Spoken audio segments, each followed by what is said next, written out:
আসসালামু আলাইকুম এভরিওয়ান, আশা করি আপনারা সবাই ভালো আছেন। আল্লাহর রহমতে আমিও ভালো আছি। আজকের ভিডিওটা একটু স্পেশাল, কারণ হচ্ছে আমরা যাচ্ছি আমার ভাইয়ের শ্বশুর বাড়িতে। তবে দাওয়াতে যাওয়ার আগে থেকে প্রস্তুতি শুরু হয়ে গেছিল। আগে থেকে ভাবতেছি যে কোন ড্রেসটা পরবো, ফাইনালি একটা ড্রেস সিলেক্ট করেছি। তারপর ভাবলাম একটু মেহেদি দিই, দেন হচ্ছে যে ভাই আইসক্রিম আসে সেটাই খেলাম। তারপর হচ্ছে ভাবি দিয়ে গেল বাদাম, ওইটাও খেয়ে নিলাম। তারপরে মেহেদিও দিয়ে দিলাম।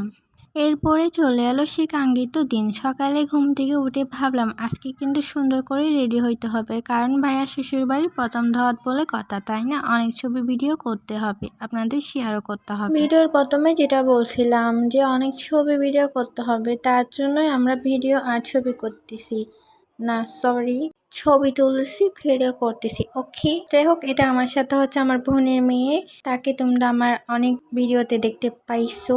তো ও ভিডিও করতেছে। যাই হোক, আমরা অনেক অনেক অনেক টিকটক করেছি, যেগুলো আপলোড দিব আস্তে আস্তে। দেন হচ্ছে যে এখন অবশেষে আমরা গাড়িতে উঠে রওনা দিয়ে দিলাম। গাড়িতে বসে বসে ভিডিও করলাম যাতে আপনাদের শেয়ার করতে পারি।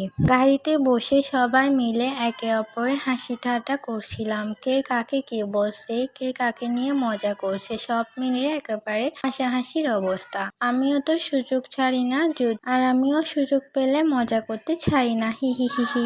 যাই হোক, মজা করতে করতে আমরা হচ্ছে যে ভাবির বাসায় পৌঁছে গেলাম, মানে ভাইয়া শ্বশুর বাড়িতে। এখন হচ্ছে খাবার দিয়ে দিচ্ছে, খাবার আইটেম নাস্তাতে ছিল এগুলা। আমি বেশি একটা ভিডিও করতে পারিনি খাওয়া দাওয়ার। দেন হচ্ছে আমরা এখানে গিয়ে একটু ভিডিও ক্লিপ নিলাম। এরপর ফোম নিয়ে শুরু হয়ে গেল এক কাণ্ড। একজন আরেকজনকে ফোম স্প্রে করে দিচ্ছে, যেহেতু আমরা তাল ধোবো না, তাল ধোবাই, তার জন্য মজা করতেছে আর কি। কেউ পালাচ্ছে, কেউ আবার ক্যামেরার সামনে এসে পোস্ট দিচ্ছে, যেটা আমি করতেছি। আমাকেও এর আগে অনেক ফোম মেরেছে, যেগুলো ভিডিও আমি দিই নাই, হি হি, মানে করি নাই, হাহা। আমি সবারগুলা করি, আমি নিজেরগুলা করি না। যাই হোক, সবাই অনেক মজা করছে এগুলা নিয়ে। অনেক মারপিট, অনেক কিছু হয়ে গেছে ওদের মধ্যে। সত্যি বলতে খাওয়া দাওয়া চেয়ে বেশি মজা করেছি এগুলা নিয়ে। এরপর ভাবির সাথে আমিও থেকে গেলাম, কারণ অনেক বেশি জোর করতেছে সবাই যে থেকে যাওয়ার জন্য।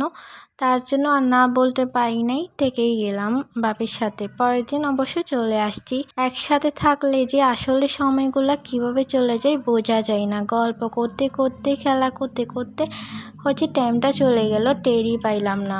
শেষে একটি আইসক্রিম খেলাম। সব মিলিয়ে 2 দিনই অনেক মজা করেছি। আশা করি আপনাদের ভিডিওটি ভালো লেগেছে। আপনাদের যদি ভিডিওটি ভালো লাগে তাহলে লাইক করবেন, কমেন্টে জানাতে পারেন কোন অংশটা আপনাদের সবচেয়ে বেশি ভালো লেগেছে। আর আমার চ্যানেলে যদি নতুন হয়ে থাকেন তাহলে অবশ্যই সাবস্ক্রাইব করে দিবেন, আমার ছোট্ট পরিবারের একজন সদস্য হয়ে যাবেন। ততক্ষণ পর্যন্ত সবাই ভালো থাকবেন, সুস্থ থাকবেন। আল্লাহ হাফিজ।